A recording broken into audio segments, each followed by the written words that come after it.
এমন নয় যে তিনি কাউকে সাপোর্ট করছেন, কিন্তু পোস্টের কম্পারিজনগুলো কিন্তু তার পোস্টগুলো দেখলে বোঝা যায়। আমি এখানে চুলচেরা বিশ্লেষণ করতে বসিনি, কেন অত সময় নেই তার পোস্ট কি হচ্ছে না হচ্ছে। জাস্ট তার ইন্টারভিউটা দেখে মনে হলো যে এটা ঠিক কথাই যে আমরা সবসময় যে নিউজ মিডিয়া বা প্রিন্ট মিডিয়াতে খবরগুলো দেখি, বোঝার চেষ্টা করি যে সেগুলো কতটা নিরপেক্ষ হচ্ছে। নিরপেক্ষভাবে কোনো খবর বেরোলে তাতে সত্যতা থাকে, নচেত কাউকে আড়াল করার জন্য বা কারোর পোস্টকে সাপোর্ট করার ক্ষেত্রে অন্য পোস্টকে সাপ্রেস করলে তাতে নিরপেক্ষতার ব্যাপারটা থাকে না, সত্যতা থাকে না।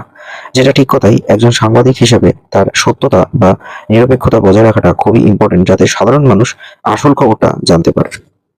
অ্যাডভান্টেজ নেওয়ার জন্য, তুমি যদি কোনো নেতা বা নেত্রীর সঙ্গে ঘোরার জন্য, তুমি যদি তার কাছের হওয়ার জন্য বা তার চারটে সেই সুবিধাটা কাজে লাগিয়ে তোমার আর চারটে কাজ করিয়ে নেওয়ার জন্য তুমি যদি সেখানে সারেন্ডার করো, তাহলে তুমি পারবে না। As simple as that. তাহলে তিনি যদি তোমাকে একটু নিচু হতে বলেন, তোমাকে হামাগুড়ি দিতে হবে।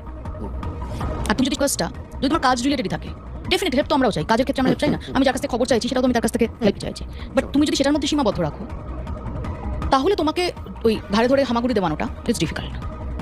2023-এ যাদবপুরে ঘটনাটা ঘটার পর থেকে তার খবর এবং তার ওই পার্টিকুলার টপিকে যে হ্যাঁ একটা 19 বছরের ছেলে বা 18 বছরের ছেলে কলেজে সেইভাবে সুইসাইড হলো বা মারা গেল কেন, কিভাবে হলো, সেগুলো নিয়ে অনেক কভারেজ হয়েছিল, যেটা একমাত্র মৌপিয়া নন্দী হয়তো অনেক দিন ধরে ওই পার্টিকুলার চ্যানেলে কন্টিনিউ করেছিল।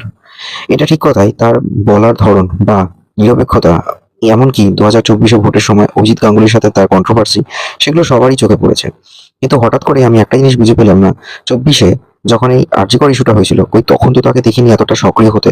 এই ব্যাপারগুলো কিন্তু কোথাও স্ট্রাইক করে, জানেন তো? স্ট্রাইক করে যে যখন দীঘার এই জগন্নাথ মন্দিরটি উদ্বোধন হলো, সেখানে কটা মিডিয়া হাউস এভাবে ডিরেক্ট গেছিল, একমাত্র তিনি গেছিলেন, কিন্তু বেশ সাড়ম্বরে ঘুরেছেন ফিরেছেন। হ্যাঁ, মানতে পারি তিনি কভারেজে গেছিলেন, অথবা ধরলাম যে তিনি ঘুরতেই গেছিলেন। কেন দেখে মনে হলো যেন তিনি ভ্যাকেশন মোডেই আছে। আপনার আগে নিরপেক্ষ লাগতো, মানে আপনার কোনো নিউজ বা কিছু হয়তো আপনার পছন্দের সেই সময় সঙ্গে যেত, তখন আবার অন্য পক্ষ যারা তারা ভাবতেন যে আমি নিরপেক্ষ নই। তো আমি এটুকুই আশ্বাস দিতে চাই যে আমি কোনো পক্ষের হয়ে করার জন্য আমার কোনো দায় নেই। সত্যি কথা বলছি, আমার কোনো দায় নেই। আমার সোশ্যাল মিডিয়া দেখলেও আপনারা বুঝতে পারবেন যে আমার যখন যেটা মাথায় আসে আমি তখন সেটা লিখি, এবং সেটা কার পক্ষে গেল বা কার এগেনস্টে গেল, I don't care about that.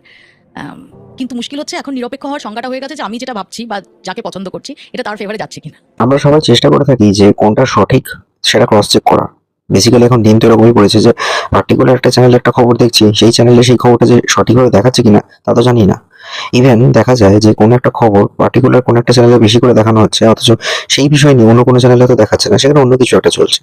এই ধরনের ইনসিডেন্টগুলো এখনকার দিনে বেশি ঘটে, স্পেশালি আবার ইউটিউবের জমানায় দেখা যায় সোশ্যাল মিডিয়াতে বা ডিজিটাল প্ল্যাটফর্মে বেশ কিছু খবর যেগুলো নর্মাল টিভিতে দেখানো হচ্ছেই না।